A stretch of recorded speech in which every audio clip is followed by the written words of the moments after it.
होशियार रहनुहोस् तपाईहरु पनि। राजनीतिक पुरुषार्थको बीच खै त कृष्ण सेन इच्छुकलाई मराउने व्यक्तिको लिस्ट लिएर गृह मन्त्रालय पुगेको मैले देखेछु।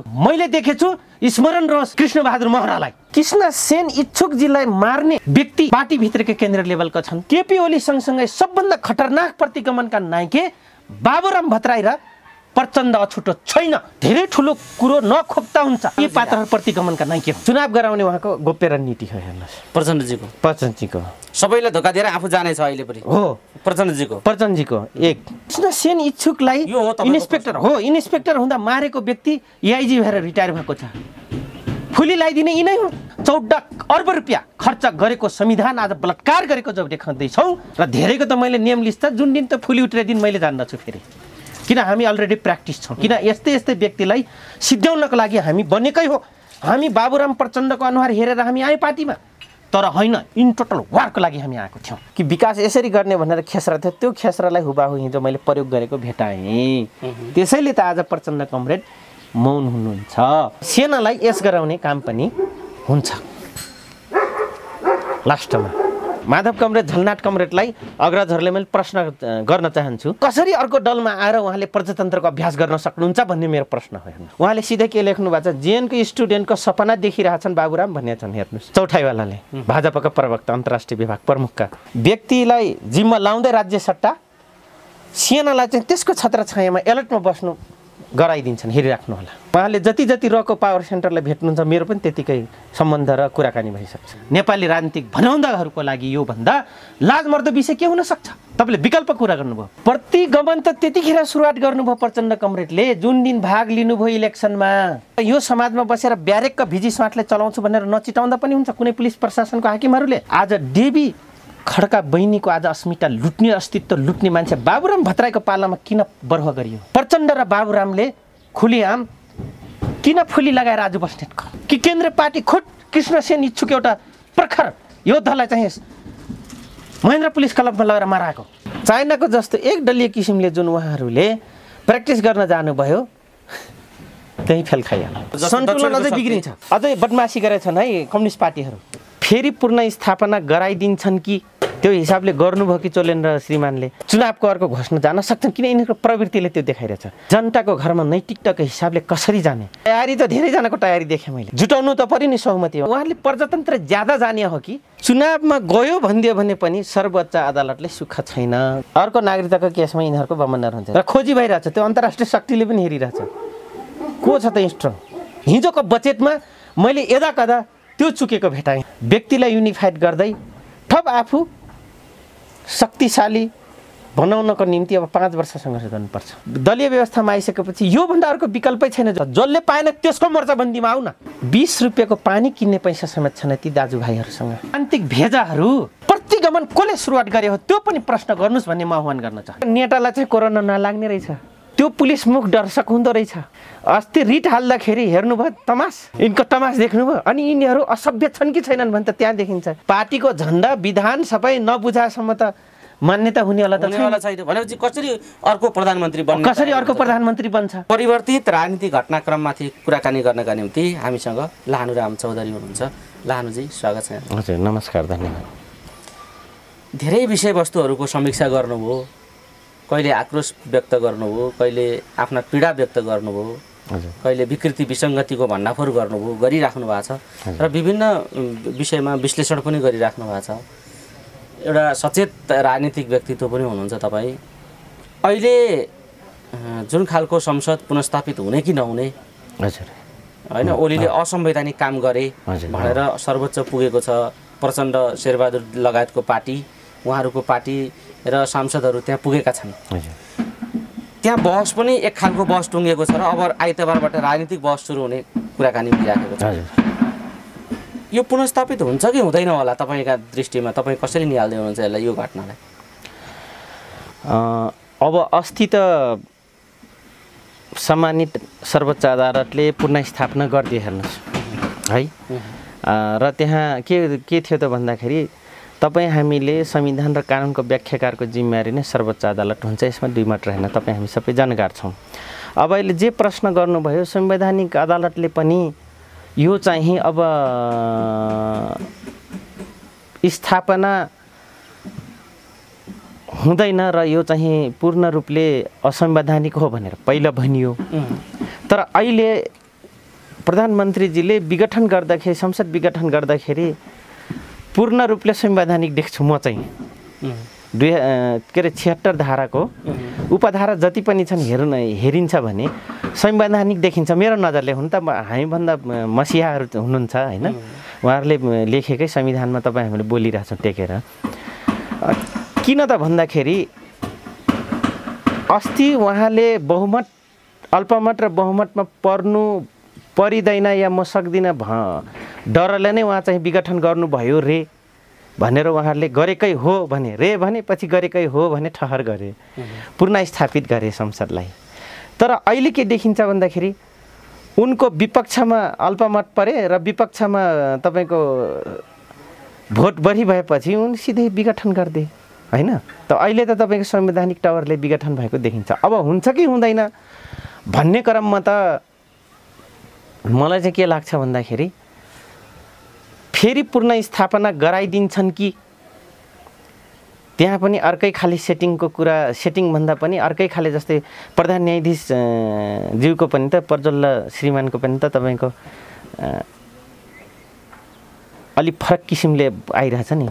सरी प्रज्वललाई भन्छु, चोलेन्द्र श्रीमानको त फरक किसिमले उहाँले बहसको कुरा ल्याउँदै हुनुहुन्छ नि होइन। अस्ति एकपक्ष ढङ्गले हुँदै हुन्न भनेर गर्नुभयो। सायद त्यो मलाई लाग्छ कतिपय निर्णयहरू तपाईँहरूलाई थाहा छ कि विवेकीय निर्णय गर्ने अधिकार रहन्छ बेन्चमा है, त्यो हिसाबले गर्नुभयो कि चोलेन्द्र श्रीमानले। तर अहिले चाहिँ विघटन प्लस यो बहस चाहिँ मलाई लाग्छ अब संवैधानिक प्रत्येक धारा टेकी जान लाग्छ। हेर्नुहोस् त यहाँले अब हुन्छ कि हुँदैन भन्नुभयो। मैले यति लामो फेरेस्ट किन दिएँ भन्दाखेरि एकदम निष्पक्ष रूपमा होइन, चुनाव नै अन्तिम विकल्प हो, योभन्दा अर्को होइन, आखिर 1.5 वर्षपछि यो चुनावै गराउनुपर्छ भन्नुहुन्छ भने पूर्ण गठित हुँदैन भन्ने निर्णय सुनाउन सक्छन् श्रीमानजीहरूले एक तर्क। अर्को तर्क म के भन्छु भने यतिखेर कोरोनाको कोरहर, आर्थिक असम्पन्नता, मान्छे बाँच्नु नै ठुलो कुरो हो भन्ने टावरले गइसक्दाखेरि आम समुदाय सायद मलाई लाग्छ पूर्ण गठित हुन्छ। यस मानेमा पूर्ण गठित हुन सक्छ यो संसद। यो कोरहरको बेलामा डिस्टेन्स दूरी पार गर्नको लागि राज्यले जनतालाई घरमा ठुनिरहेछ र बाध्यता पनि छ ठुनिनुपर्ने। हेर्नुहोस् है, अति आवश्यक बाहेक घरमा ननिस्किनु भने आज होइन 1 वर्ष अगाडिदेखि नै सरकार निरन्तरता यो कुरालाई घोटक लगाइरहेछ, ढोटिरहेछ है, घोटक गरिरहेछ। अनि त्यहाँ भाग लिने या प्रचार गर्ने, किन कार्यकर्ता लिएर त हिँड्नु पर्यो, प्रत्येक घर त जानु पर्यो। र कुनै घरमा हेर्नुहोस् कोरोनाले ग्रसित होलान्, अघि मात्रै मैले एउटा न्युज हेरेँ, त्यो घरमा डाकबत्ती दिने मान्छे रहेनन्, 4 का 4 जना बितेको मैले एउटा समाचार हेरेँ अघि भर्खरै। हेर्नुहोस् भने यो किसिमले घर खाली हुँदैछ, भर्खर त 1-2टा यो त लक्षण देखिँदैछ।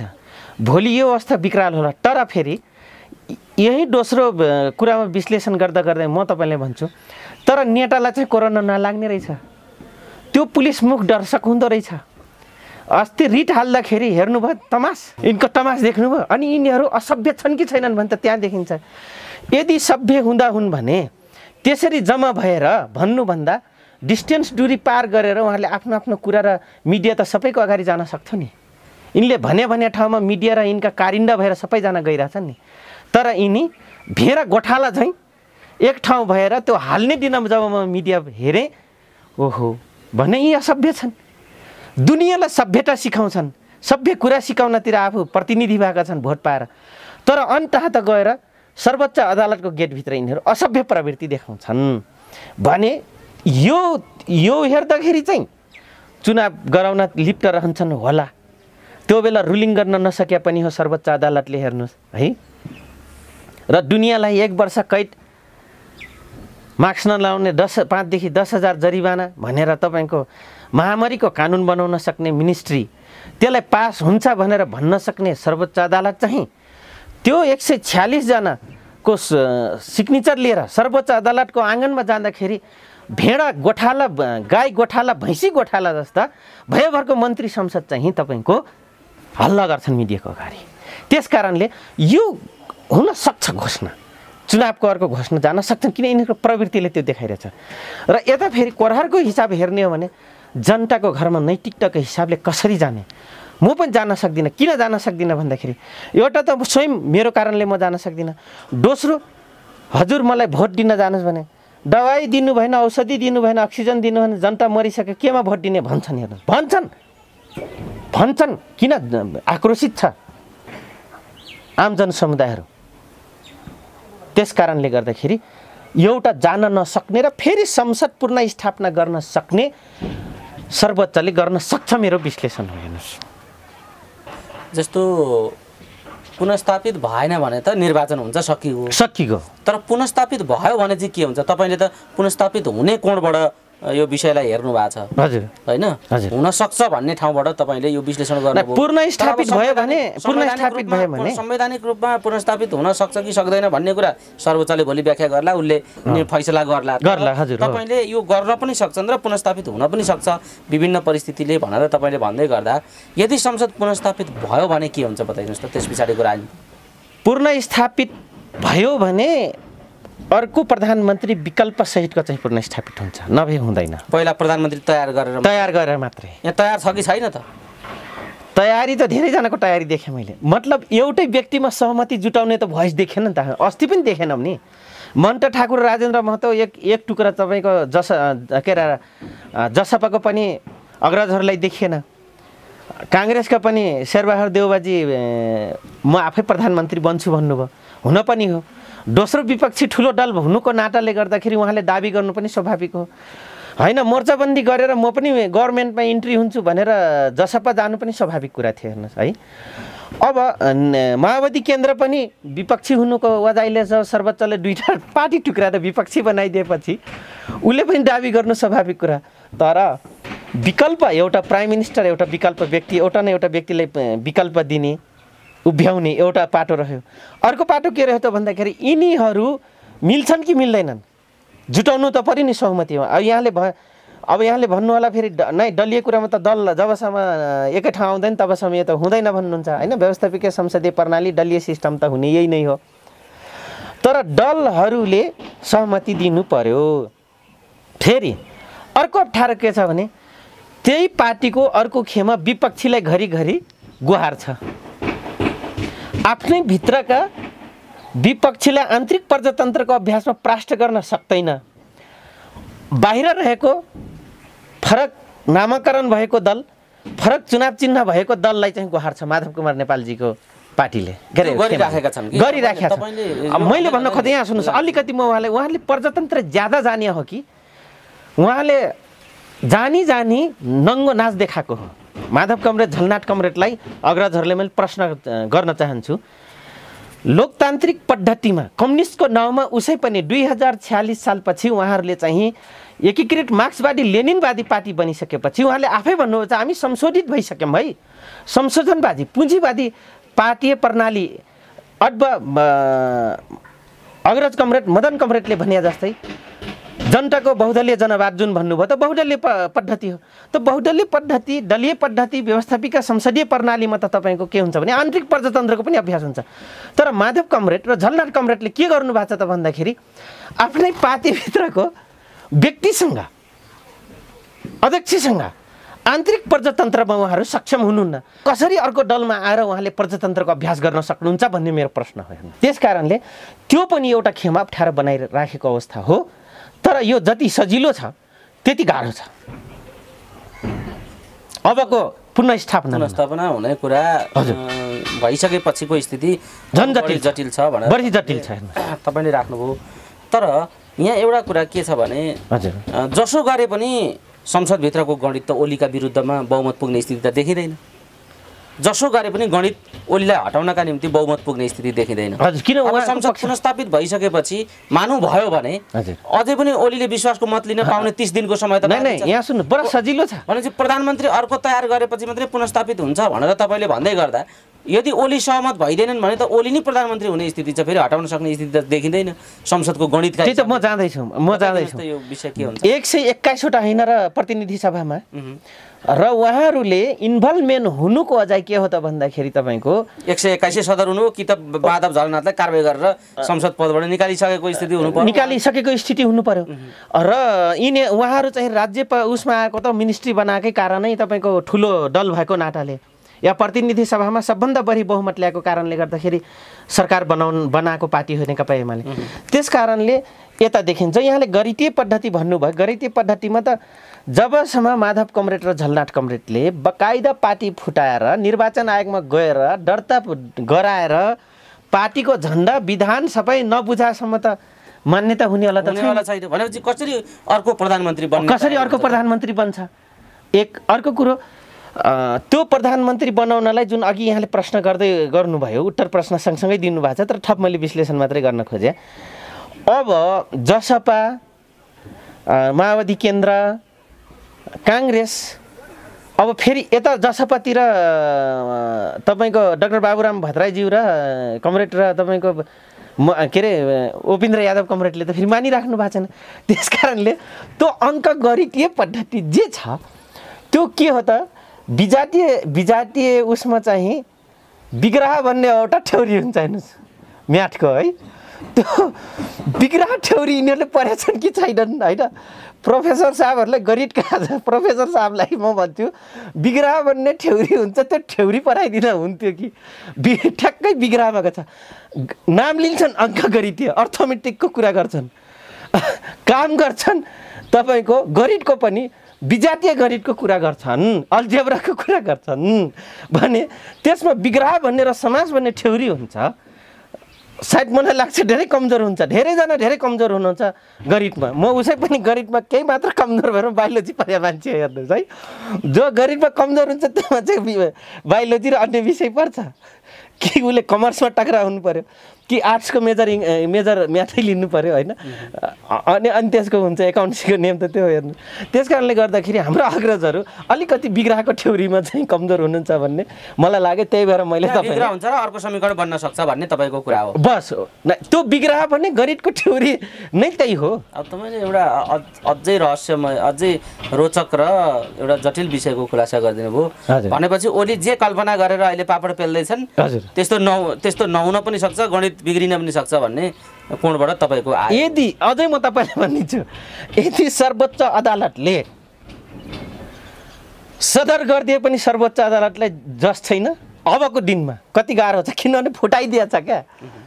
तिमीहरू त अलग पार्टी हो भनेको छ होइन। सर्वोच्च अदालतले पनि त्यतिखेर नै नेकपा माओवादी केन्द्र र नेकपा एमाले फरक हो भनेपछि अब सर्वोच्च अदालतले यदि फेरि निर्णय गरिदियो पुनर्गठित संसदीय उसलाई चाहिँ पुनर्गठित गरिदियो या होइन यो त चुनावमा जानु पर्यो भनिदिन्छ भने चुनावमा त गइन्छ। मैले अघि पेलिसकेँ, यहाँलाई भनिसकेँ यो कारणले चुनावमा जाँदा यो छ भनिसकेँ मैले होइन। चुनावमा गयो भनिदियो भने पनि सर्वोच्च अदालतले सुख छैन। किन सुख छैन? त्यो त्यतापट्टिको पाटो उसले रिक्स लिन्छ, त्यो छँदैछ। उसको व्याख्यालाई हामी यताउता नभनौँ, जे गर्छ त्यो व्याख्या हेरौँला। तर आज त्यो व्याख्या हुनुभन्दा अगाडि जे विश्लेषण हामी गर्दैछौँ नि, अर्को प्रधानमन्त्री तयार गरिसकेर होमवर्क गरिसकेर पुनस्थापित हुन्छ र गणित फेल खाने गरी विग्रहको सिद्धान्त लागू हुन्छ र गणित फेल खान्छ, गणितलाई अर्कोतिर मोडिन्छ भन्ने तपाईँको विश्लेषण आयो। तर अब एउटा पनि बताइदिनुहोस्, यति भइसकेपछि त सम्भावना कसको छ प्रधानमन्त्री? अब सम्भावना त दाबी त यहाँ सुन्नुहोस्, दाबी भएको खण्डमा प्रधानमन्त्रीको सम्भावना कसको? पहिलो दाबी त नेपाली काङ्ग्रेसले नै गर्छ, शेरबहादुर देउवाकै। विपक्षी बलियो विपक्षी हुनुको कारणले, किन भन्दा नेकपा हुँदाखेरि त पहिलो बेन्चको विपक्षी त नेपाली काङ्ग्रेस हो नि। अब नेकपा माओवादी केन्द्रले कसरी विपक्षी भन्ने? ऊ सत्ता पक्ष नै हो अहिले पनि।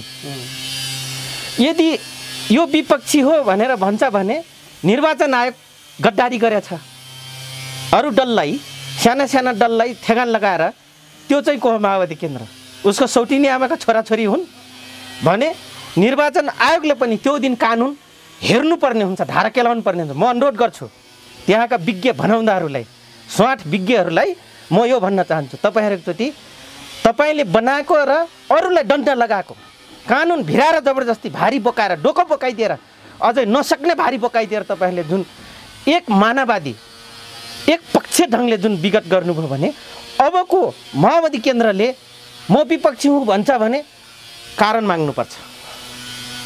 जुन दिन नेकपा बन्यो त्यो दिनको निर्णयलाई उसले थप विश्लेषण गर्नुपर्ने हुन्छ र त्यसका जति पनि अधिवक्ता थिए कानुनका आफूले जनकार भन्ने स्वाटहरू थप उहाँहरूले अध्ययन गर्नुपर्ने हुन्छ।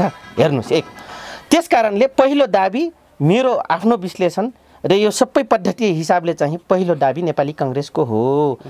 त्यसमा भारी पुगाउने भनेको फेरि माओवादी केन्द्र हो। त्यसलाई थप ऊर्जा दिने अब को रह्यो? कि त रापरवा जानु पर्यो कि त जसपा जानु पर्यो। अब अरू बाहेक त रहेन विकल्प। अब जनमोर्चा मजदुर किसान गरेर त त्यहाँ भारी पुग्नेवाला त छैन। हेर्नुहोस्, त्यस कारणले गर्दाखेरि यो सहमति जुटाउनको लागि चाहिँ अझै पनि थप लामो प्रक्रिया हुन्छ र जटिल प्रक्रिया हुन्छ भनेर मैले त्यही भएर मैले स्थापना हुँदा पनि जटिल छ, स्थापना गराउनको लागि पनि निर्णय पनि जटिल छ। हेर्नु, अब यही सन्दर्भमा अहिले के प्रश्न उठिराखेको छ भने भारतका लगभग 8-10वटा चर्चित सञ्चार माध्यम मिडिया हाउसहरूले एउटा समाचार अहिले भारतमा छापेका छन्, सनसनी भएको छ। बाबुरामले कूटनीतिक मर्यादाभन्दा विपरीत गएर बोले र बाबुराम दुई देशको हित विरुद्धमा काम गरिराखेका छन् भन्ने एउटा त्यहाँ आक्षेप उठिराखेको छ। अर्कातिर यहाँ के उठिराखेको छ भने जसपाको एउटा समूहलाई बोकेर भारतले चाहिँ ओलीजीलाई टिकाइदियो भनेर बाबुरामजीले दिएको अभिव्यक्तिले भारतमा अहिलेको संस्थापन पक्षले आपत्ति प्रकट गरेको स्थिति छ। भनेपछि अब यो समग्र खेलका निम्ति छिमेकीको भूमिका चाहिँ के हुन्छ र बाबुरामप्रति पनि त्यस्तो खालको टिका टिप्पणी अहिले भइराखेको छ भनेपछि उनीहरूको असन्तुष्टिले के सन्देश दिइराखेको छ, बाबुरामको भूमिका के हो र जसपा र फेरि काङ्ग्रेस मिल्ने सम्भावना छ कि छैन। अब त्यो भारतको त्यो समाचारको स्थितिलाई हेर्ने हो भने त फेरि जसपा र काङ्ग्रेस एक ठाउँमा आउला, सोलो डोलो जसपा र काङ्ग्रेस एक ठाउँमा आएर सरकार बन्ला देउवाको भन्ने सम्भावना त देखिँदैन। फेरि देखिँदैन। के हुन्छ लानुजी बताइदिनु। अब म तपाईँलाई अलिकति बाबुरामजीको विषय श्याम शरण र भाजपाका संस्थापन पक्षको अलिक टकराव भएको छ अहिले। ठ्याक्कै नेपालको राजनीतिक र नेपालको नेताहरूको अकर्मण्यताले नेपालको नेताहरूको अदूरदृष्टि बोली र एउटा टिनेजर्स बोलीले गर्दाखेरि छिमेकी राष्ट्रको कूटनीतिक मर्यादामा पनि ढक्क पुगेको अवस्था छैन। जस्तै हिजोकै उसमा तपाईँको 8-10वटा पत्रिकामा Navbharat, Hindu Times, Tribune, Daily Times सबमा तपाईँको के भयो त भन्दाखेरि बाबुरामको विरुद्ध बाबुरामजीको एउटा लेख छापियो। कारण के थियो भन्दाखेरि त कि भाजपा र आरएसएसले मिलेर चाहिँ नेपालमा मरिसकेको गइसकेको हिन्दू धर्म, हिन्दू राज्य र मरिसकेको राजतन्त्रलाई उठाएर चाहिँ फेरि कुर्सीमा राख्दैछ भनेर उहाँले चाहिँ आक्रोश पोख्नुभयो र त्यहाँ व्यापक लेख छापियो। 8-10वटा मिडिया, ठुल्ठुला मिडिया हाउसले जब छापिसकेपछि त्यो समाचार छापियो एकदम त्यो यहाँहरूले प्रमाणसहित डाउनलोड गरेर हेर्न सक्नुहुन्छ। श्याम शरणजी र तपाईँको चौठाईवाले बिच जो भाजपाका अन्तर्राष्ट्रिय विभाग प्रमुख हुनुहुन्छ, उहाँले त खुलेआम गएर हाम्रो नेपाली दूतावासमा हाम्रो महामही निलम्बर आचार्यज्यूको वहाँ गएर त्यो चौठाईवालाजीले चाहिँ बाबुरामलाई तपाईँ अब भन्ने त सिधै बाबुरामलाई त भन्ने कुरा आउँदैन होइन, नियोग जहाँ छ त्यहाँ जाने हो त, हाम्रो नियोग त छ दिल्लीमा। अनि उहाँले गएर एक्सलेन्सीले गएर सिधै तपाईँको भन्नुभयो कि मर्यादाक्रम बाहिर नाघेर या उहाँले सिधै के लेख्नु भएको छ, जेएनको स्टुडेन्टको सपना देखिरहेछन् बाबुराम भन्ने छन्। हेर्नुहोस्, चौठाईवालाले भाजपाका प्रवक्ता अन्तर्राष्ट्रिय विभाग प्रमुखका चिफ हुनुहुन्छ। अब यसो गर्दाखेरि त्यहाँ श्याम शरणलाई पनि गाह्रो पर्यो, किनभने श्याम शरण रे र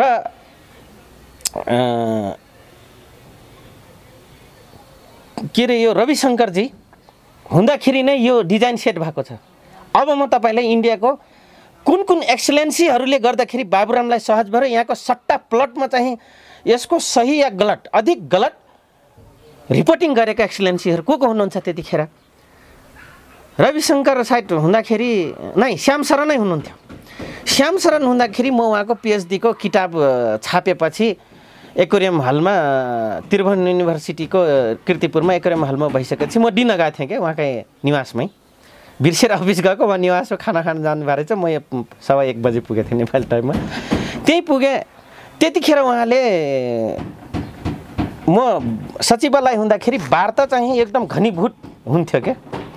भने यसको गलत विश्लेषण या दरबार नै सर्वे सारा यहाँको उ गर्यो र माओवादीले जसरी पनि राज्य सत्तामा ल्याउनुपर्छ भनेर यहाँको आम दलसँग बढी कन्भिन्स गर्नु श्याम शरणजीको ठुलो अहम भूमिका छ। हेर्नुहोस्, यसमा दुई मत छैन। आज चौठाईवालाजीले प्रवक्ताले भारतीय जनता पार्टीको प्रवक्ताजीले अन्तर्राष्ट्रिय विभाग प्रमुखले जब यो सिधै एक्सेलेन्सीले हाम्रो एक्सेलेन्सीजीलाई भेटिसकेपछि अब आयो श्याम शरणजीको नाम त मुछ्यो त्यहाँ। हेर्नुहोस्, तर यहाँको नेताको अकर्मण्यता संविधानको धाराले अख्तियार गरेको विषयभन्दा फरक विषयमा प्र्याक्टिस गर्न खोज्दा नेपाली जनताले दिएको मत अभिमतलाई चाहिँ विमत बनाउँदाखेरि आफ्नो मुताबिक र आफ्नो बपौटी सम्झेपछि आफ्नो जिम्मेदारी सम्झेपछि आज हेर्नुहोस् छिमेकी कूटनीतिक मर्यादा समेत भाव नराखिकन र आफ्नो पनि कूटनीतिक मर्यादामा नरहिकन एउटा पिएचडी होल एउटा फिलोसफर, किनभने म त उहाँलाई अझै पनि फरक पार्टी रहँदा पनि उहाँको विद्वतालाई म शरणम गर्छु क्या। जे भए पनि अग्रज हुनुहुन्छ, सबैको निम्ति अग्रज हुनुहुन्छ। तर आज अग्रज कमरेड डाक्टर बाबुराम भट्टराईले चाहिँ मर्यादाभन्दा बाहिर जाँदाखेरि थप जटिलता र मर्यादालाई अन्तर्राष्ट्रिय मर्यादाक्रम चाहिँ अझै ढलमलिन्छ भन्ने मेरो आकारा हो। हेर्नुहोस्, एक के हुन्छ भन्नुभयो, के हुन्छ त भन्दाखेरि अब यहाँले काङ्ग्रेससँग त हुँदैन भन्नुभयो होइन। जस्तो जसपा र काङ्ग्रेस मिल्दा जसपा काङ्ग्रेस सिङ्गो जसपा र काङ्ग्रेस अनि अन्य दलहरू मिल्दाखेरि पनि पुग्ने सम्भावना छैन। किन टोटल जसपाको प्रतिनिधि सभामा प्रतिनिधित्व गर्ने मान्यजीहरू जम्मा 34 जना हो। यहाँहरूले सबैले जानकार छँदैछ। समथिङ 64-68 जति नेपाली काङ्ग्रेसको हो। अब मान्नुहोस्, मत पुर्याउनलाई त कति चाहियो? 121 होइन, फेरि पुगेन। अब एउटा रोहित एउटा जनमोर्चा भएर पनि पुग्नेवाला छैन।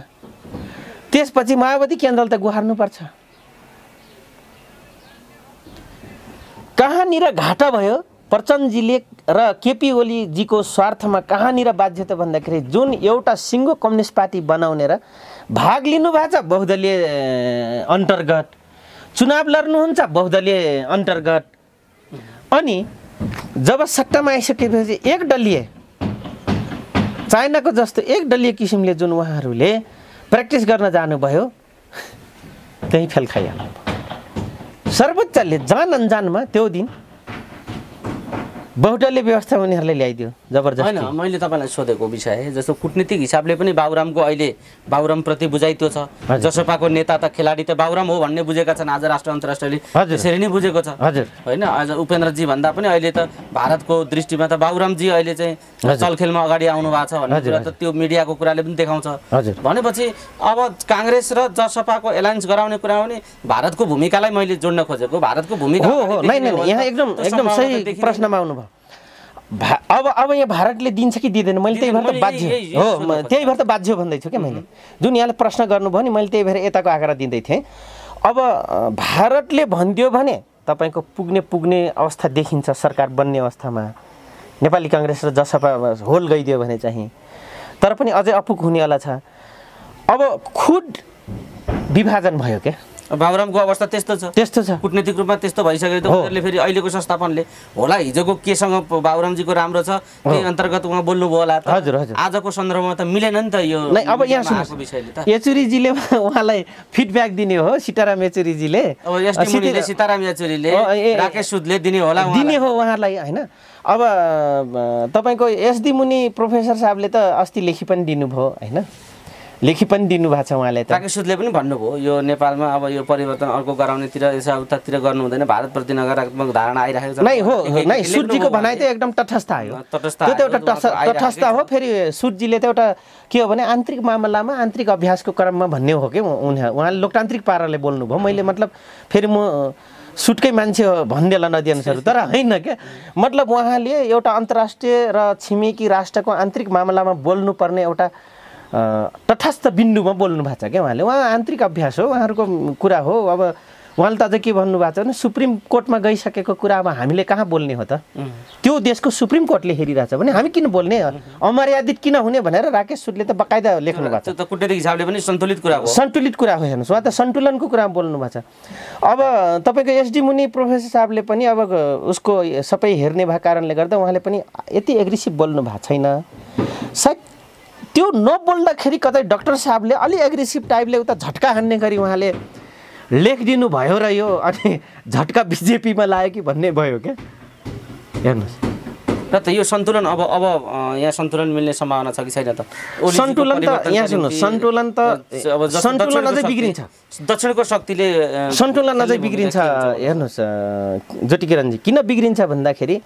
सन्तुलन मिलाउनलाई अझैसम्म सन्तुलन सायद मिलिहाल्थ्यो कि कतै म थप विश्लेषण तपाईँले गर्छु सन्तुलन सायद मिल्न सक्थ्यो अस्ति कोभिडको नाउँमा यहाँ सुन्नुहोस् अझै बदमासी गरेछन् है कम्युनिस्ट पार्टीहरू चाइनाका हेल्थ सेक्टरका विज्ञहरू आएर तपाईँको संवाद गर्नुभएको छ हो 19 कोभिडको बारेमा र सट्टा किन यसरी भयो भनेर तर कम्युनिस्ट पार्टीले के गर्यो भन्दाखेरि नामाकरण के गरियो त भन्दाखेरि जनजाति आदिवासीको नाउँ बेचियो फेरि हेर्नुहोस् है युएनको एनजिओ जस्तै आयो चाइना जनजाति आदिवासी अल्पसङ्ख्यक दलितहरूको नाउँमा त त्यो भर्चुअल कार्यक्रम भयो तर त्यहाँ के गर्यो त भन्दाखेरि अर्को दक्षिण भूभागलाई पिन्च हान्ने काम गरियो त्यस कारणले पनि यो अझै बिग्रिनेवाला छ अलिक दिन यो अझै सन्तुलन मिल्दैन ज्योति किरणजी यो एउटा समीक्षा भयो अब यो सन्तुलन मिलाउनका निम्ति ओलीलाई विस्थापित गर्न ओलीलाई अहिले हटाउन भरे हटाउन त बाबुरामजी मात्रै होइन माओवादी केन्द्रका अध्यक्ष प्रचण्डजी पनि सकेसम्म कुइनादेखिको बल त लाउनु भएकै छ उहाँले एकदमै हजुर तर उहाँको चाहिँ भूमिका के छ त अहिले ल बाबुरामजी त यता मिलेन अर्कालाई झट्टै हान्दै तै केही गर्न सकिन्छ कि भनेर लेख्दै अभिव्यक्ति दिँदै ओर्दै भए पनि कता कति छासछुस घोचघाच गरिराख्नु भएको छ भन्ने बुझियो अहिले प्रचण्डजीको चाहिँ भूमिका के छ त प्रचण्डजीको त प्रचण्ड र तपाईँको नारायण काजी श्रेष्ठ भन्ने मान्छे त यस्ता हुन् आजको दिनसम्म यस्तै खुराफाटीमा जुङ्गा पाकेको हो उहाँहरूको हेर्नुहोस् बुझ्नुभयो जबरजस्त रूपमा जनयुद्ध भयो नेपाली जनताले चाहेर प्रचण्डको हैसियत पनि थिएन सिधा म भनिदिन्छु तपाईँ हामी सब लागेकै हो नचाहँदा चाहँदै भोट दिएकै हो नचाहँदा चाहँदै 10 वर्ष जनयुद्ध बोकेकै हो नेपाली जनताले यसमा दुई मात्र होइन प्रचण्डजीले अझै पनि सकेसम्म केपीलाई ठेगान लाउनलाई शेरबहादुर देउबामा देख्नुभन्दा प्रधानमन्त्रीत्व कार्यकाल देख्नुभन्दा आफू प्रधानमन्त्रीत्वका लिएर भूमिका निभाएर चुनाव गराउने उहाँको गोप्य रणनीति हो हेर्नुहोस् प्रचण्डजीको सबैलाई धोका दिएर आफू जानेछ अहिले पनि हो प्रचण्डजीको एक खुल्याम त अस्ति हामी मिडियामा देखिहाल्यौँ र भएकै हो नि नारायण काजी श्रेष्ठ लगायत बसन्त पुन लगायत तपाईँको चाइनासँग हार गुहार गरेकै हुन् नि होइन अझै पनि गुहारिरहेछन् एक अर्को कुरो म तपाईँलाई अझै जसपाकै बाबुराम भट्टराईको चकमा र महन्त ठाकुर र राजेन्द्र महतोको म ठप विश्लेषण गर्छु तराईमा सांस्कृतिक रूपले बहुत कट्टर समुदाय हो ज्योति किरणजी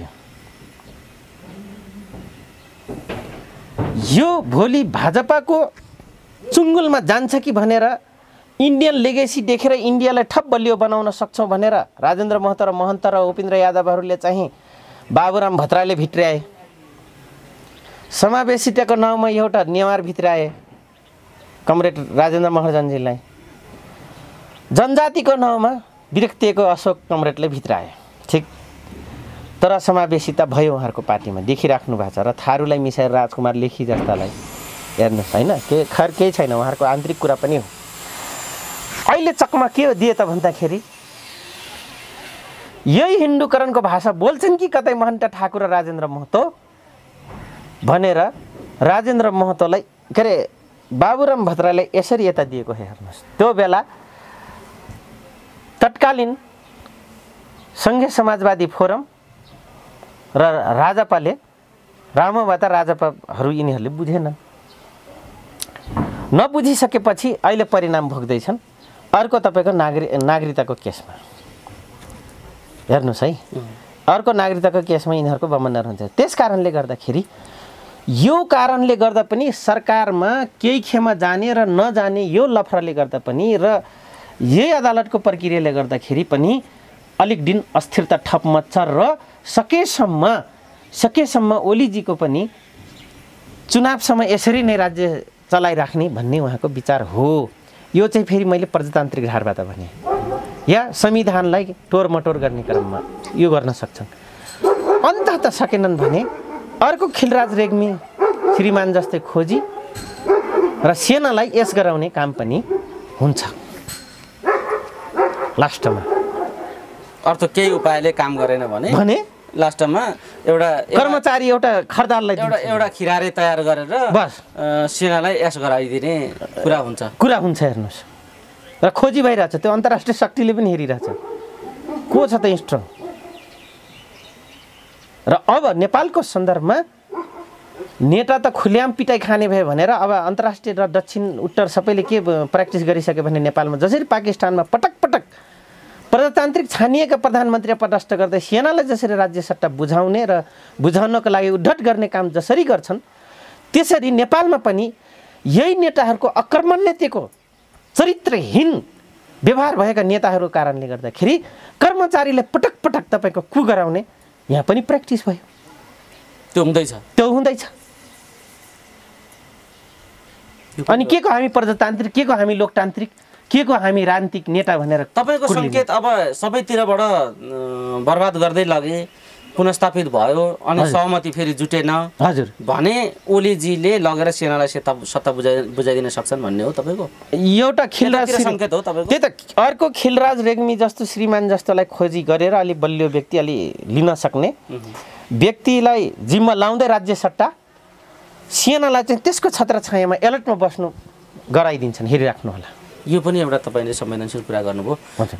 आजको सन्दर्भमा एउटा नयाँ विश्लेषण गर्नुभयो तपाईँले। यो सम्भावनाका कुराहरू पनि नै विगत गरे किन नजिर त बस्यो नि त। अब नि यस बेला मैले तपाईँलाई फेरि दोहोऱ्याउँछु, यस बेला ठ्याक्कै हिजो आज हजुर यो 2 दिन यता जो बजेट भाषण पनि आयो। हजुर हजुर हजुर हजुर यो बजेट भाषण वरिपरिको प्रचण्डको भूमिका चाहिँ के हो? प्रचण्ड त सुनसान जस्तो देखियो अहिले फेरि।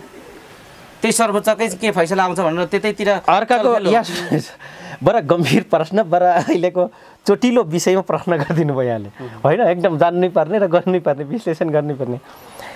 प्रचण्डजी र माओवादी केन्द्रका अधिकांश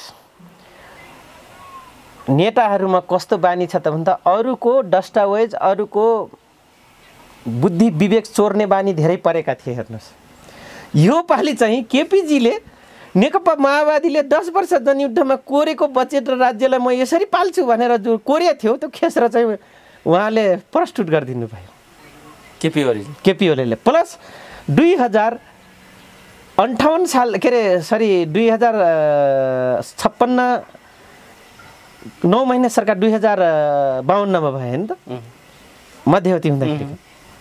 त्यतिखेर 9 महिना सरकार हुँदाखेरि गर्न नसकेका र केही अस्ति गरेका केही अहिले गरेका धाराहरू लेखेका उहरू देश विकासका निम्ति बनाएका खाकाहरू र प्रचण्डजीले यादवा 10 वर्ष जनयुद्धमा तपाईँ हामीले होमिएका त्यो दस्तावेज जे थियो कि विकास यसरी गर्ने भनेर खेसरा थियो त्यो खेसरालाई हुबाहु हिजो मैले प्रयोग गरेको भेटाएँ। त्यसैले त आज प्रचण्ड कमरेड मौन हुनुहुन्छ। अस्तिसम्म यिनले अरूको दिमाग र अरूका कुरा दस्तावेज चोरेर तपाईँको शासनभार गर्न माहिर थिए भने प्रचण्ड अरूका भेला गरेर शासन गर्नुहुन्थ्यो उहाँ। बस अरूको भेला गरेर आफ्नो विचार भन्दै लानुहुन्थ्यो। प्रचण्डको समस्या त्यो हो। आज केपी ओलीले नेकपा बनाएर त्यहाँको सबै भिजन लिएर हिजो बजेट भाषण प्रस्तुत गरिदिनु भयो।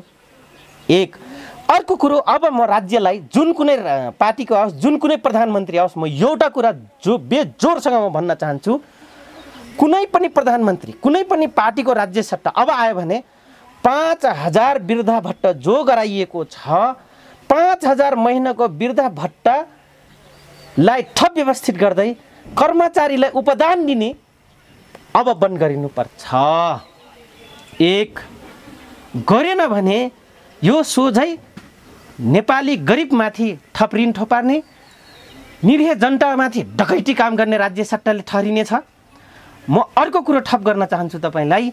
अब एउटै व्यक्ति 58 वर्षको उमेरसम्म उसको बाउको बपौटी होइन जागिर।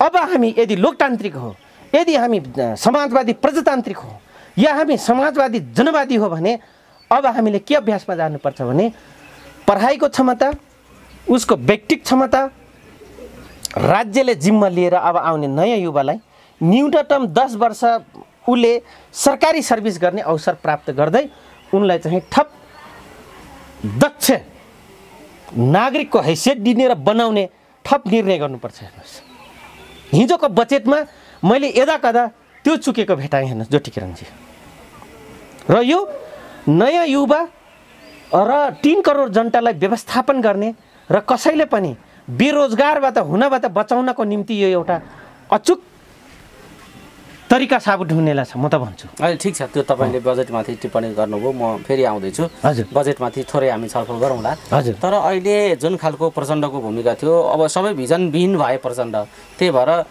उनी साइलेन्स भए। अब यिनको राजनीति चाहिँ अब कता जान्छ त भन्ने खालको कुरा आयो क्या। तपाईँले भिजनविहीन भए प्रचण्ड भन्ने कुरा गरेर भिजनविहीन भएर साइलेन्स भएका हुन् प्रचण्ड भन्ने कुरा हो, सत्य हो कि सङ्कटमा परेर चाहिँ उहाँसँग दुईटै विकल्प छ। विकल्प त जुन दिन 12 बुँदे सहमति गरेर आएपछि गरौँला खाउँला भने त्यो मोहन वैद्य कमरेडले भने जस्तै आउँछन् यस्ता कस्ता कस्ता क्रान्तिकारी आए, चपाइदिउँला, खाइदिउँला, यिनलाई पचाउँला, भएनन् भने यसलाई ठ्यान लाउँला भनेर उहाँले प्रशिक्षित गरेको विषय हो। यो कतिलाई थाहा छ छैन, कतिजना कार्यकर्ताले सुन्नु भएको छ छैन, कति केन्द्र लेभलमा हेक्का छ कि छैन, तर उहाँलाई नै उल्टा चपाइदिए त्यस्ताले। तर उहाँ आफैमा इमान्दार हुनुहुन्छ, जे पनि अग्रज हुनुहुन्छ, सम्मान गर्नुपर्छ हामीले उहाँलाई। तर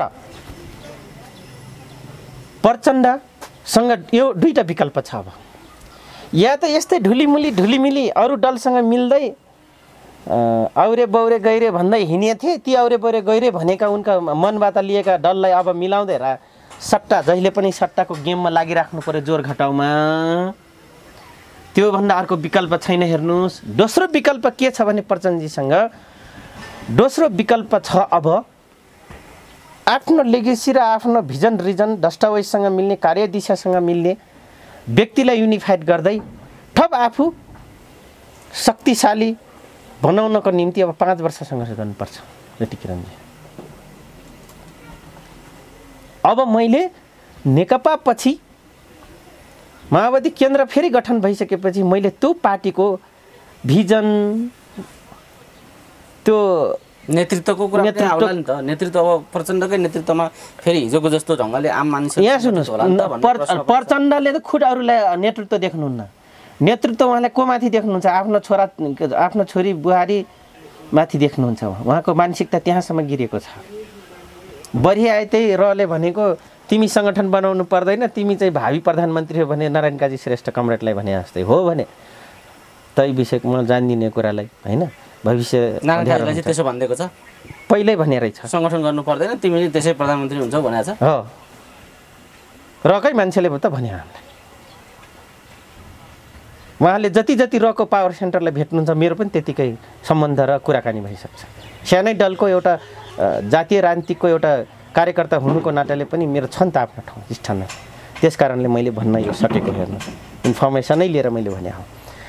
अनि अर्को विकल्प छ प्रचण्ड कमरेडसँग, उनको 10 वर्ष जनयुद्ध र अहिलेसम्म उनले आफै गर्न नसकेको म्यान्डेटलाई पुरा गर्ने एकदम विश्वास पात्र को त, त्यो खोजी नीति गर्नुपर्छ र गरिराख्नु भएको छ अहिले पनि। त्यसपछि गएर नेकपा माओवादी केन्द्रसँग रहेका विपक्ष मत राख्ने कम्युनिस्ट हुन् या प्रजातान्त्रिक धार हुन्, तिनलाई ठेगान लाउन सक्ने या तिनलाई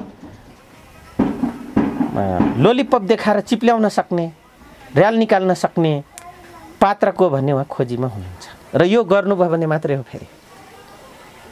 किन अब त लोकतन्त्रमा आइसकेपछि एउटा जनयुद्ध लडेको पार्टी दलीय व्यवस्थामा आइसकेपछि योभन्दा अर्को विकल्पै छैन ज्योति किरणजी। दलीय व्यवस्थामा यही हुँदो रहेछ। त्यसैले त यो बुझ्दै के डाक्टर साहबले भन्नुभएको थियो आफै कि खसीको टाउको अगाडि देखाएर कुकुरको मासु बेच्ने ठलो हो।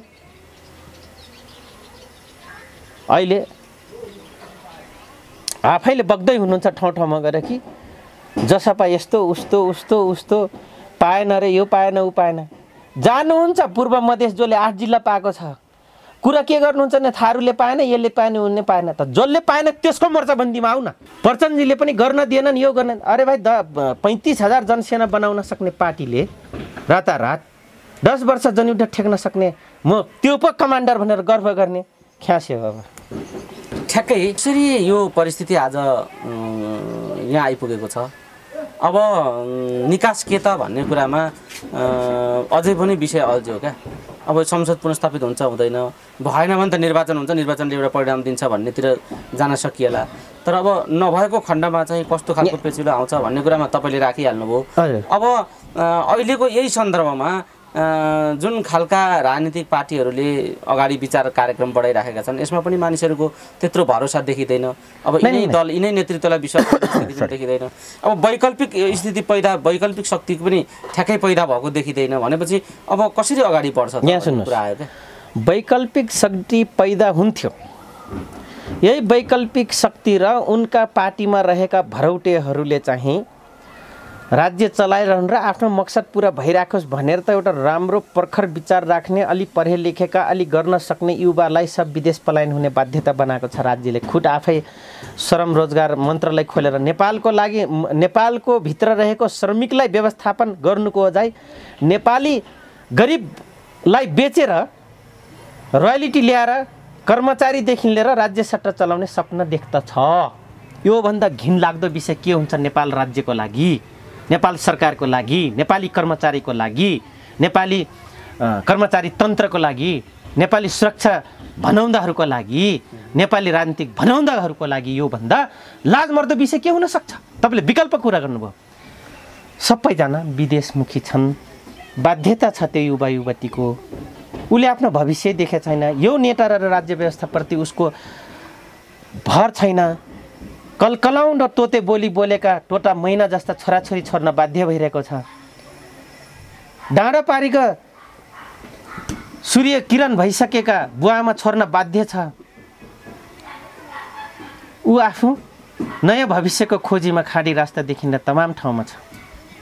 हिजो 3-4वटा मैले लाइभ हेरेँ, मेरो कनेक्सनमा आएको 50-85 जना एउटै ठाउँमा छन्। 20 रुपियाँको पानी किन्ने पैसा समेत छैन ती दाजुभाइहरूसँग। त्यो चाहिँ त 18 गतेदेखि तपाईँको पर्सिदेखि हप्तामा एकचोटि फ्लाइट खोल्ने भनेको कारण त्यो हो। निकास आउने नयाँ पिँढीलाई त यसले पेन्डुलम बनाइदिएको छ यो राजनीतिक गर्नेहरू, राजनीतिक भेजाहरू। अनि वैकल्पिक शक्ति आउँछ कसरी ज्योति किरणजी? जसको शक्ति छैन, भिजन छैन, त्यही मान्छे फननन त्यो यत्रो भुँडी भएको धर्मशास्त्रमा छ नि, यत्रो भुँडी भएको त्यो गणेश लड्डु चोरलाई जहिले पनि पुल्याएर राखे नि, शिव पार्वतीको रामकाहिनी त थाहा छँदैछ नि तपाईँ हामी हिन्दू धर्मग्रन्थ र शास्त्रमा हो।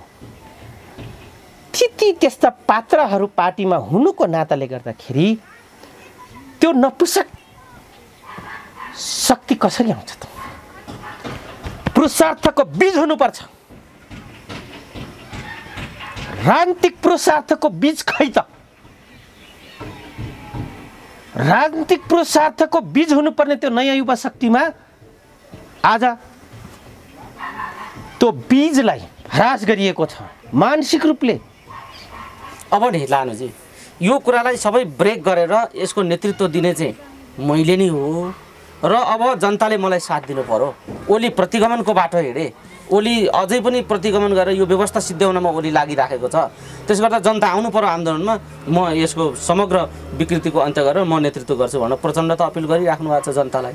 अब यो सन्दर्भमा नै उहाँले अपिल गर्नु राम्रो कुरा हो। जति किरणजीहरूको अपिलले कतिको अर्थ राख्छ? नै अपिल गर्नु स्वाभाविक हो, अपिल त सबैले गरिरहेछ। यो स्थितिलाई ब्रेक गर्नका निम्ति अब म भन्छु यहाँ यस्ता खालका यी भएका पार्टी र नेताले अपिल गर्ने उहाँको काम हो। अपिल गर्न पाउनुपर्छ एउटा विपक्षी दलको नेताको हिसाबले। तर म यो कुरा भन्न चाहन्छु, प्रतिगमन त त्यतिखेर सुरुवात गर्नुभयो प्रचण्ड कमरेडले जुन दिन भाग लिनुभयो इलेक्सनमा। प्रतिगमन त्यतिखेर सुरुवात गर्नुभयो प्रचण्ड कमरेडले जुन दिन जनताले 2064 सालमा 69 सालमा पहिलो पार्टीको रूपमा नोमिनेट के अरे इलेक्टेड गरेको थियो, काम गर्ने अवसर दिएको थियो। 10 वर्ष जनयुद्धमा रक्तपातबाट आएको पार्टी एउटा जनताको सपनालाई साकार गर्ने स्थान दिएको थियो। कसले भने थियो त्यो नेकपा बनाउने? केपी ओली प्रतिगमन हुन् भने त्योभन्दा केपी ओली सँगसँगै सबभन्दा खतरनाक प्रतिगमनका नायके बाबुराम भट्टराई र प्रचण्ड अछुटो छैन। मेरो विश्लेषण यो हो। र यसै भनिराख्दाखेरि ठाउँ नपाएर कराउँछ लाखानु चौधरी भन्छन्। ए दाजुभाइ दिदीबहिनीहरू हो, अडियन्स मित्रहरू हो, मलाई तपाईँहरूले मानिए भए त 2069 सालमा म सांसद हुन्थेँ। पैसा दिन सकेन भनेर मलाई जिताउन सक्नु भएन। तर यहाँहरूले 1000 रुपियाँ 1 भोट बराबर खाएर जिताएको मान्यजीहरूले तपाईँ हामीले अहोरात खटेर आफ्नो परिवारको आहुति चढाएर आज जो स्थानमा ल्यायो नेताहरूलाई, यो नेताले के गरे त्यहाँ प्रश्न चिन्ह खडा गर्नुहोस् भन्ने मेरो अनुरोध हो। र प्रतिगमन कसले सुरुवात गरे हो त्यो पनि प्रश्न गर्नुहोस् भन्ने म आह्वान गर्न चाहन्छु। तर आज त सबै हामीले सबै ठिक छौँ, ओली नै हो यो व्यवस्थाको सबैभन्दा ठुलो होइन, ऐजरो चाहिँ ओली हो भनेर व्याख्या गरिराख्नु भएको छ नि त उहाँहरू। आफू चाहिँ के हो? ओली छँदै हो। मैले ओलीलाई होइन भनेको छैन ज्योति किरणजी। ओलीजी प्रतिगमन हो भने के हेरेर गएका हुन् त र के हेरेर बसेका थिए त्यतिखेर हेर्नुहोस्। आज यिनी प्रतिगमन नगरे भए भरको जनताहरू चाहँदा नचाहँदै सफलको चुरीमा पुर्याउने आज जनता किन एकाएक प्रश्न तेर्सेर छ? तपाईँ हामीले परिवार आहुति दिएको मान्छे आज किन यिनको विरुद्धमा आज हामी भोइस दिइरहेछौँ? त प्रतिगमन मेरो विश्लेषणमा र म जस्ता खरो माइन राख्ने तथास्थ बसेर आम नेपाली जनताको विश्लेषण गर्ने जति पनि आम समुदायहरू हुनुहुन्छ, केपी ओली जतिको प्रतिगमन प्रचण्ड कमरेडले भनिराख्नु भएको छ भने त्योभन्दा महानायक प्रतिगमनका महानायक अग्रज कमरेड बाबुराम भट्टराई केन्द्रीय पार्टी त्यतिखेरको र अग्रज कमरेड सुप्रिम कमान्डर प्रचण्ड। सबै जिम्मेवारी यो दुईटाले लिनुपर्छ। यो दुईटा मात्र होइन, पूर्ण केन्द्रीय कमिटीले लिनुपर्छ। तिनलाई ठप प्रतिगमनमा साथ दिने त्यो वाइसिएल बनाउँदो, त्यसको नेतृत्वदायी भूमिका निभाउने साथीहरू, अहिले पनि जनयुद्ध लड्न छोडेर इन्डिया भागेका जनसेना कमान्डर भनाउँदोहरू, जनयुद्धबाट चाहिँ के ननाप्छु भनेर जाने राष्ट्रिय सेनामा त्यो कर्नेल पाएर प्रतिगमनका उसलाई साथ दिनेहरू, ती सबै प्रतिगमनका महानायक हुन् ज्योति किरणजी। त्यस कारणले धेरै ठुलो कुरो नखोक्ता हुन्छ यी पात्रहरू प्रतिगमनका नायक हुन्। लानुजी एउटा गम्भीर विषय नै तपाईँले उठानु गर्नुभयो। हामी कुराकानीको अन्तिम चरणमा छौँ। अहिले जे सन्दर्भमा हामीले कुराकानी गऱ्यौँ, तपाईँ हामीले आगामी दिनमा अरू थप विषयहरू हामी गर्ने नै छौँ। अब आजको जे सन्दर्भमा हामी केन्द्रित गरेर कुराकानी गऱ्यौँ, यो कुराकानीमा छुटेको केही जाँदै के भन्न चाहनुहुन्छ? यहाँ सुन्नुहोस्, अब गाह्रो विषय के रह्यो भन्दाखेरि अलिकति असारको 2 गते आयो। 2058 सालमा मलाई पहिलोचोटि राजदल गणमा समातेको थियो।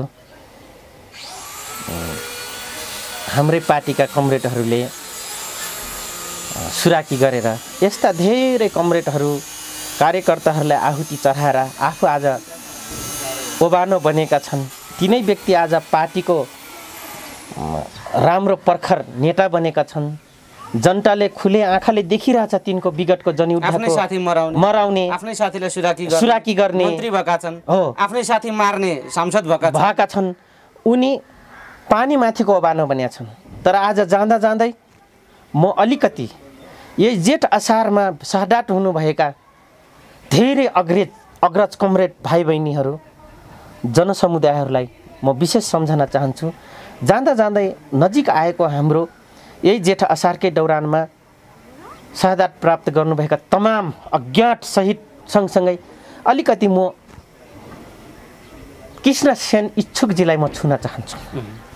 त्यही कृष्ण सेन इच्छुकलाई मार्ने महेन्द्र पुलिस क्लब भिरकुटी मण्डपको एउटै अग्रज बहिनी बाँचेर आइन्, सङ्गीता खड्काजी। उहाँसँग थप त्यसको जानकार छ विषय। र अझै म भन्न चाहन्छु, कृष्ण सेन इच्छुकजीलाई मार्ने व्यक्ति पार्टीभित्रकै केन्द्रीय लेभलका छन् र कृष्ण सेन इच्छुकलाई मार्नुपर्छ भनेर फुली लाएर एआइजी भएका व्यक्ति र हामीले ढौस दिने अझै मलाई पनि थर्काउँछन्, अझैसम्म टिल नाउ अहिले पनि थर्काउँछन् र धेरैको त मैले नियम लिस्ट जुन दिन त फुली उठ्ने दिन मैले जान्दछु फेरि, किन हामी अलरेडी प्र्याक्टिस छौँ, किन यस्तै यस्तै व्यक्तिलाई सिद्ध्याउनको लागि हामी बनेकै हो। हामी बाबुराम प्रचण्डको अनुहार हेरेर हामी आयौँ पार्टीमा, तर होइन, इन टोटल वारको लागि हामी आएको थियौँ। त्यस कारणले गर्दाखेरि म अझै थप शहादत प्राप्त गर्नुभएका र शहादत प्राप्त गर्नुभएका परिवारलाई पनि म आत्मसंयम, धैर्यता र प्रचण्ड र बाबुरामले गरेका र थप केन्द्रीय पार्टीले र जनमुक्ति सेनाका टट्टट ठाउँमा रहेका कमान्डरले गरेको प्रतिगमनको विरुद्धमा मोर्चाबन्दी, छलफल चलाउन र बेपट्टा सहित परिवारको नाउँमा पैसा कमाउने जुन एउटा यिनीहरूको नजिकको जुन संस्था बनेको छ, त्यो संस्थालाई पनि म इङ्कित गर्दछु। होसियार रहनुहोस् तपाईँहरू पनि। तपाईँहरूको मान्छे मात्रै बेपट्टा भएको छैन, तपाईँको मान्छे मात्रै घाइते भएको छैन।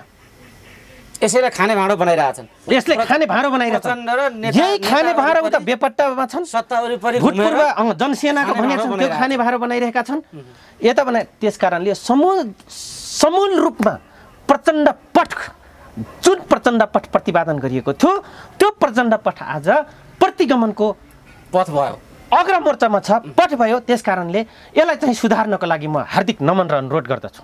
जस्तो अलिकति नि तपाईँले ठ्याक्कै जाँदै भन्नुभयो कृष्णसेन इच्छुकको हत्यामा हजुर पार्टीकै टप नेतृत्व संलग्न छ भन्ने तपाईँले जुन आरोप लगाउनु, किन भन्दाखेरि यो अलिकति बताइदिनुहोस् त। यो यहाँ सुन्नुहोस्, म अलिकति सिनारियो भनिदिन्छु है त। कृष्णसेन इच्छुकको हत्या गर्नुपर्ने त्यो पार्टीको टप नेतृत्वलाई किन आवश्यकता थियो बताइदिनुहोस् त। किन भन्दाखेरि उहाँ प्रखर वक्ता हुनुहुन्थ्यो, एक त पत्रकार, साहित्यिक क्षेत्रमा प्रखर व्यक्ति, र उहाँको विद्वत्ता देखेर, उहाँको क्षमता देखेर त्यो पार्टीभित्र आइटिट भएका केही उहाँको समकक्षी हुने कार्यकर्तालाई, नेताजीहरूलाई पनि, नेतागणहरूलाई पनि रिस उठिरहेको थियो। हेर्नुहोस् ज्योति किरणजी। दोस्रो कुरो, उहाँ लुकाइ नछिपाइकन राज्य विरुद्धमा उहाँले प्रखर तवरले, जसरी म प्रखर तवरले भनिदिन्छु नि, एक एक कुनै उसमा नराखिकन, आत्मा नराखिकन, त्यसरी उहाँ लेख्न सक्ने एउटा चरित्रवान, कडा दिमाग, क्लियर दिमागका इमान्दार एउटा योद्धा कार्यकर्ता हुनुहुन्थ्यो पार्टीको निम्ति। र उहाँको पपुलरिटी भनौँ न, प्रख्यात, उहाँको व्यक्तित्व प्रख्यात हुँदै जाँदै थियो। त्यतिखेर पत्रकारिता लाइनका अन्य सङ्गठन, एमालेका, काङ्ग्रेसका, राप्रपाका थप अरू पत्रकारहरूलाई पनि रिस उठिरहेको अवस्था थियो। हाम्रै पार्टीभित्रका पनि केन्द्र लेभलका नेतालाई पनि कृष्णसेन इच्छुकको विख्यातपनलाई सहन थिएन, जो अहिले बाँचिरहेछ। त्यो व्यक्तित्व उनीहरूलाई त्यो पाच्य थिएन उहाँको व्यक्तित्व, भने त्यो व्यक्तित्वले आफू ओझेल परिन्छ भन्ने डर थियो। हेर्नु, त्यो मार्ने मान्छे अहिले एआइजीसम्म भएका छन्, यता प्रशासनमा पार्टीमा त अब ठुल्ठुलै मन्त्री सन्त्री भइसकेका छन्। तर नि लानुजी, यसलाई पार्टी नेतृत्व नै इच्छुकको हत्यामा संलग्न छ, काहीँ न काहीँ उनीहरूको योजनामा इच्छुकको हत्या गरियो भन्ने सन्दर्भमा तपाईँले कुरा राख्दाखेरि यसलाई थप पुष्टि गर्ने आधारहरू के छन्? जस्तै म अरू पनि अन्तर्राष्ट्रिय एरेस्ट हुनुभएका, म भैरवगढमा थिएँ बेपट्टामा, त्यतिखेर जस्तो इच्छुकलाई उनीहरूले हत्या गराए, किनभने यो पार्टीको केन्द्रीय नेतृत्व नै इच्छुकको हत्यामा संलग्न छ भन्ने कुरालाई अलिकति पुष्टि गर्ने आधार त्यस्तो के छ तपाईँको, भन्नुहोस् त। आधार के छ भन्दाखेरि म सोटा भनिदिन्छु म तपाईँलाई है, अलिकति भन्नुहोस् त। जस्तै एउटा खरो इच्छुक सँगसँगै भएका व्यक्ति अहिले विभिन्न इन्काउन्टरमा भाग लिएका व्यक्ति छन्, प्रहरी प्रशासनको, बुझ्नुभयो? यसमा दुई मत छैन। तिनलाई चिसो पस्छ भने सधैँभरि ब्यारेक नसम्झिनुहोस्, यो समाज हो, नेपाली समाज हो, जहाँ लाहानु चौधरी छ, जहाँ 3 करोड आम नेपाली छन्, त्यो ब्यारेक होइन। र अब यो समाजमा बसेर ब्यारेकका भिजी स्वाटले चलाउँछु भनेर नचिताउँदा पनि हुन्छ कुनै पुलिस प्रशासनको हाकिमहरूले। ज्योति किरणजी, म खुलेआम च्यालेन्ज दिन्छु। एक अर्को कुरो म तपाईँलाई भन्छु, एउटा डरो रूपमा हाम्रा अग्रज बहिनी सांसद हुनुभयो दोलखाको, आज देवी खड्का बहिनीको आज अस्मिता लुट्ने, अस्तित्व लुट्ने मान्छे बाबुराम भट्टराईको पालामा किन बर्ह गरियो? भैरवगढमा हामी 150 जनामा 47 जना बाँचेर आयौँ। त्यति धेरै मान्छे मार्नेलाई आज प्रचण्ड र बाबुरामले खुलेआम किन फुली लगाएर आज बस्नेतको संसदको टिकटै पनि दिए, कतिवटालाई टिकटै दिए। त्यो के हो? त्यो एउटा उदाहरण होइन कि केन्द्रीय पार्टी खुद कृष्णसेन इच्छुक एउटा प्रखर योद्धालाई चाहिँ महेन्द्र पुलिस क्लबमा लगेर माराएको त्यही मराउनेलाई उनीहरू बडा बर्बादिया एउटा तत्काल उदाहरण। अर्को म उदाहरण दिन चाहन्छु अन्तर्राष्ट्रिय माहौलको कुरा। म भैरवगढमा थिएँ, त्यतिखेर मोहन वैद्य किरण समातिनु भयो, सिपी गजरेल कमरेड समातिनु भयो भारतमा, सुरेश आले समातिनु भयो, मातृका प्रसाद यादव कमरेड समातिनु भयो। मातृका र सुरेश आले कमरेडलाई हामी कहीँ ल्याउनु भयो, भैरवगढमा पल्लो टेन्टमा राख्नुभयो, त्यसपछि उहाँले छाउनीमा ल्याउनु भएको छ अलिक दिन हामीसँग राखेर। हामीलाई कनेक्सन हुन दिनु भएन। पिसाब फेर्न जाँदाखेरि चाहिँ उहाँहरूलाई बिना हटकरीमा ठ्याङ ठ्याङ हिँड्नुहुन्थ्यो। हामीलाई 1.5 वर्ष भइसकेको थियो, यसरी हात पछाडि लगाएर तपाईँको आँखा पट्टी बाँधे भइसकेको थियो। अब मान्नुहोस्, बाबुराम भट्टराई र प्रचण्ड रको गाडीमा घुम्छन्। चाहेको भए वेस्ट बङ्गालका मुख्यमन्त्री जतिखेर पनि बुझाइदिन सक्नुहुन्थ्यो। गोर्खाल्यान्डका अग्रज मान्यजीहरूले त्यहीँ पनि दार्जिलिङको सिक्किमको मुख्यमन्त्रीज्यूहरूको मान्यजीहरूले बुझाइसक्नुहुन्थ्यो, बुझाउनु भएन। तर सिपी गजरेल कमरेड र मोहन वैद्य किरण कमरेड, सुरेश आले कमरेड र मातृका कमरेड टप लेभलमा समातेर सुपुर्दुर्गी सन्धि अन्तर्गत नेपाल ल्याउनु। हेर्नुहोस् यो के थियो। अनि कुरो यो बुझिन्छ ज्योति किरणजी, खुफिया एजेन्सीको काम गरे यिनले, राजनीतिक गरे कि इन्डियाको दक्षिणको प्लानमा चाहिँ खुफिया एजेन्सीको काम गरे यिनले। आज यहाँको खुफिया एजेन्सी प्रत्येक पार्टीको नेता प्रधानमन्त्री बन्ने हैसियत नहुँदाखेरि खुफिया एजेन्सीका नायके बन्दाखेरिको आजको पटक पटक हामीले 14 अर्ब रुपियाँ खर्च गरेको संविधान आज बलात्कार गरेको जब देखाउँदैछौँ र कालो कोट लाउनेहरू नयाँ नयाँ वकिल बन्न पाइरहेका छन्। प्र्याक्टिस यो बेमिसालसँग मजाक उडाएर तपाईँको एउटा होनहार कार्यकर्ता कृष्ण सेन इच्छुक मात्र होइन, त्यस्ता तमाम बेपट्टा भएका योद्धाहरूलाई त्यही भएर मैले सम्झना भनेको। तपाईँले सङ्केत गर्नुभयो जस्तो वैद्य, सिपी गजरेल, सुरेश आले, मातृका यादवहरू त्यसरी पक्राउ खाँदाखेरि पनि सुपुर्दगी गराएर पनि बचाउन सक्ने प्रचण्डले हजुर इच्छुकलाई किन बचाउन सकेन? यो तपाईँको र आज कृष्ण सेन इच्छुकलाई इन्सपेक्टर हुँदा मारेको व्यक्ति एआइजी भएर रिटायर भएको छ। फुली लगाइदिने यिनै हुन् आखिर। र यहाँ सुन्नुहोस्, यतिसम्म घटिया काम गरे वाइसिएलले। यहाँ सुन्नुहोस्, वाइसिएल र जनसेनाको मान्छे र केन्द्रीय पार्टीको मान्छे यहाँसम्म गल्ती गर्यो कि कृष्ण सेन इच्छुकलाई मराउने व्यक्तिको लिस्ट लिएर गृह मन्त्रालय पुगेको मैले देखेको छु। स्मरण रहोस् कृष्णबहादुर महरालाई। अनि के तिनले नेता लाहानु चौधरी त्यहाँसम्मको इन्फर्मेसन लिने खुफिया एजेन्सी प्रयोग मैले गरेको छु उल्टा यिनीमाथि। भनेपछि बाबुराम प्रचण्डहरू भारतीय गुप्तचरको गाडीमा हिँड्ने अनि फेरि यहाँ चाहिँ कार्यकर्ताहरू मर्ने।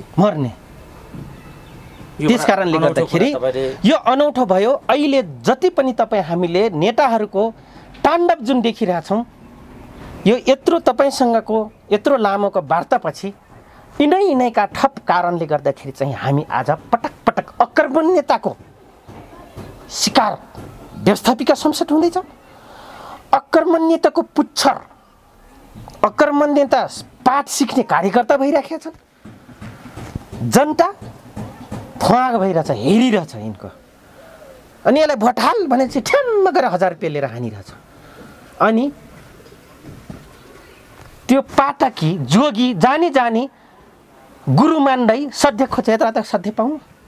रान्तिको जोगीहरू पातकी भइसकेपछि कहीँ तपाईँ हामीलाई बाबा भनेर हुन्छ। के को बाबा? त्यो हामीले बाबाको नाउँमा गए गुज्रेको बाप भइसकेपछि। मेरो भनाइ यति हो अनुरोध जाँदै अब यो किसिमको हामी राजनीतिक प्र्याक्टिस र यो किसिमको हामीले अपेक्षा नगरौँ। पार्टी दलभन्दा पनि हामी राम्रो व्यक्ति ल्याएर तपाईँ हामीले आफ्नो जनताको उत्तरदायी र दायित्व भूमिका निभाउन सक्ने नयाँ शक्ति अथवा थप यिनै नयाँ पुस्ता, तेस्रो पुस्ता, दोस्रो पुस्तालाई चाहिँ सक्षम बनाउनुस् भन्ने मेरो आम 3 करोड जनतालाई चाहिँ हरेक पार्टीभित्रका इमानदार र योग्य मान्छेहरू छन्। बस तपाईको अपिल यो हो, मेरो अपिल यो हो। हवस् लानुजी, समय दिनुभयो, धेरै कुराहरू गर्न पाइयो। शहीद कृष्ण सेन इच्छुकलाई पनि सम्झिनुभयो, सम्झिन पाइयो। हजुर धन्यवाद। यो समय दिनुभयो, यो समय र संवादका लागि यहाँलाई धेरै धेरै धन्यवाद छ। फेरि पनि धन्यवाद।